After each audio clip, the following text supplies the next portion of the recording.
तो भाई ये स्टोरी तुम लोगों को सुननी चाहिए, क्योंकि ये एक ऐसे करप्ट सिस्टम की स्टोरी है इंडियन क्रिकेट के, जिससे निकल कर एक लड़का आता है और 3 साल से आईपीएल खेल रहा है।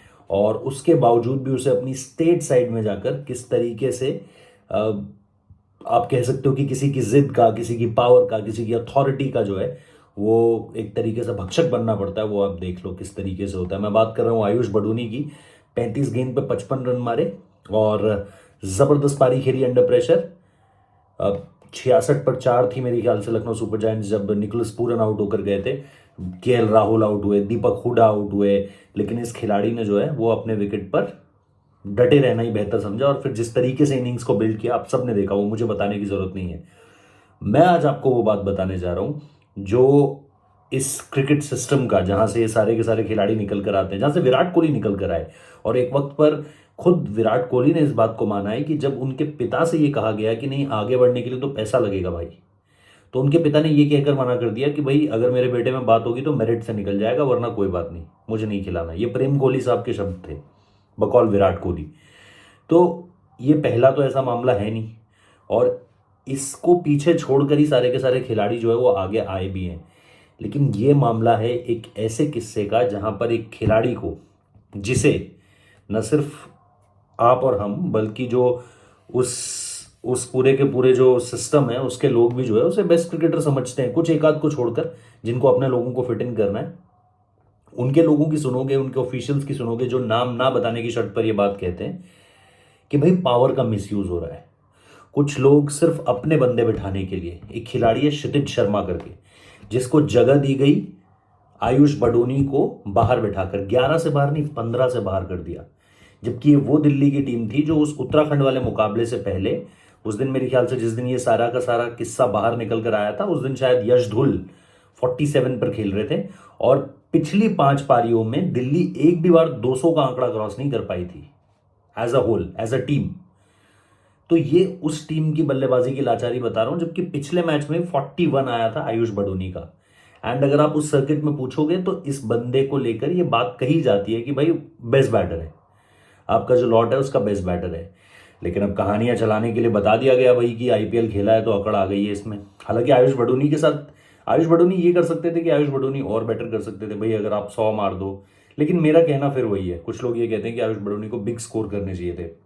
बिग स्कोर्स करने में क्या होता है, बैठाना मुश्किल हो जाता है। लेकिन मैं फिर भी ये कह रहा हूं कि अगर जिनको अपनी चलानी है, जिनको अपने लड़कों को फिट करना है, वो कैसे भी कर कर रहेंगे। और ये इस कहानी में पूरी तरीके से दिखा है। उस बंदे को बीसीसीआई के पैसे ना मिले जो डोमेस्टिक क्रिकेटर्स को मिलते हैं, क्योंकि आपने 15 से ही बाहर कर दिया, तो जो सिर्फ 15 में जिनका नाम होता है उनको वो पैसा मिल रहा होता है, उससे बाहर।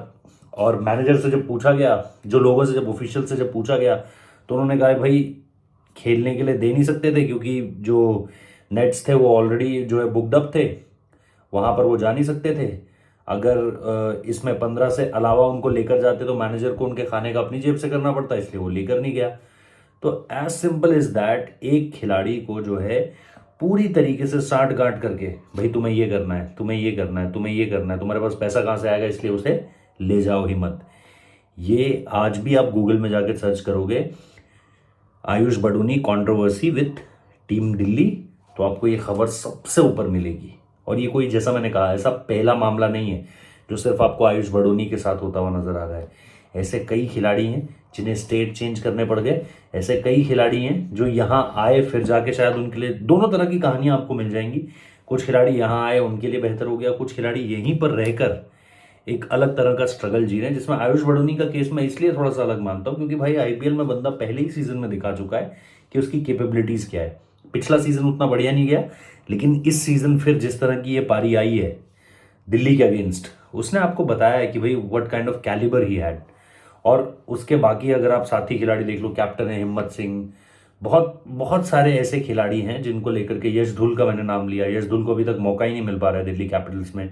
तो there must be some problem ना, कि वो इंप्रेस नहीं कर पा रहे हैं या अभी तक तैयार नहीं है। और आयुष बडोनी की उम्र 30 साल तो है नहीं, 35 साल तो है नहीं कि वो बहुत ही पका पकाया खिलाड़ी आ रखा है। कोई दीपक हुडा टाइप तो वो है नहीं कि भाई बहुत एक्सपीरियंस है और डोमेस्टिक क्रिकेट बहुत खेला हुआ है और उसके बाद यहाँ पर आया, ऐसा तो कुछ है नहीं।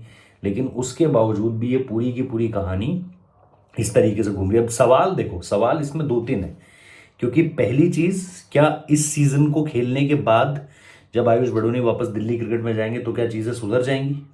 रियली डोंट नो, क्योंकि जिन लोगों ने पहले तिरस्कार किया है वो लोग अब भी कर सकते हैं और आगे भी करते रहेंगे।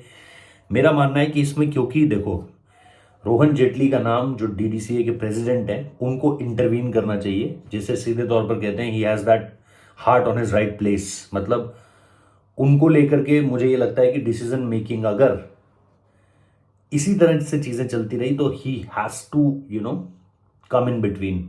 उनको आकर इसको बोलना पड़ेगा, मतलब इन सारी की सारी चीजों को पीछे रखना पड़ेगा और मेरिट के बेसिस पे सिलेक्शन हो, ना कि ऐसा कि कोई पावरफुल बंदा आकर जो है वो अपना लड़का फिट इन कर दे रहा है।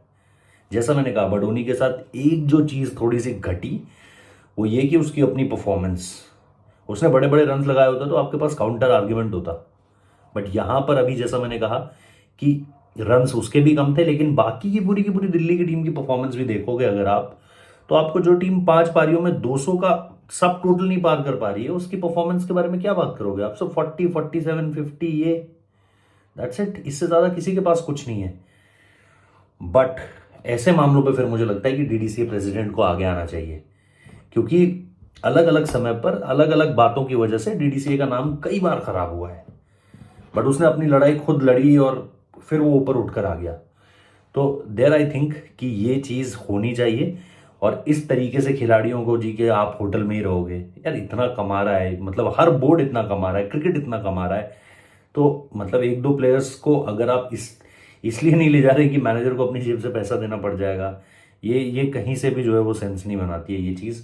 सो आई होप कि ये चीज़ें जो हैं वो बेहतर होंगी और कम से कम एक इस तरीके का खिलाड़ी जो एक युवा प्रतिभा है जिसको लेकर के बात की जा रही है कि भाई good head over his shoulders, जो रिस्पॉन्सिबिलिटी ले सकता है, उस खिलाड़ी को भी अगर आप इस तरीके का ट्रीटमेंट दोगे तो फिर क्या कह सकते हैं? मतलब फिर बाकी खिलाड़ियों के साथ क्या होता होगा, मतलब आप और मैं सोच भी नहीं सकते हैं।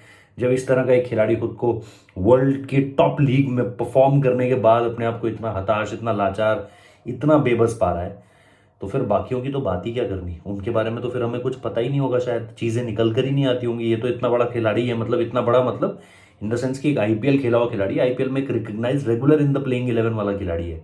सो उसके बारे में इस तरह की बात सामने निकल कर आ रही है और उसके बाद भी कहीं कुछ हुआ नहीं, ये निश्चित तौर पर सही नहीं है।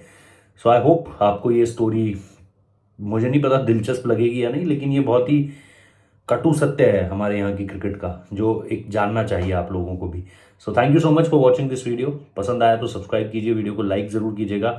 व्हाट डू यू थिंक, आप किस तरीके से देखते हैं इस पूरे के पूरे मसले को? क्या आप इसके बारे में जानते थे, या ये जो लड़का है जो आयुष बड़ोनी की जगह खेला, क्षितिज शर्मा, इसका भी ऑफ स्टंप उड़ाया था उत्तराखंड के एक बॉलर ने, नेगी नाम था, उस नेगी था शायद, कोई नेगी या बिस्ट था कोई, तो जी बताइएगा जरूर। थैंक यू सो मच और keep watching, keep supporting, keep sharing and keep coming back. Thank you so much.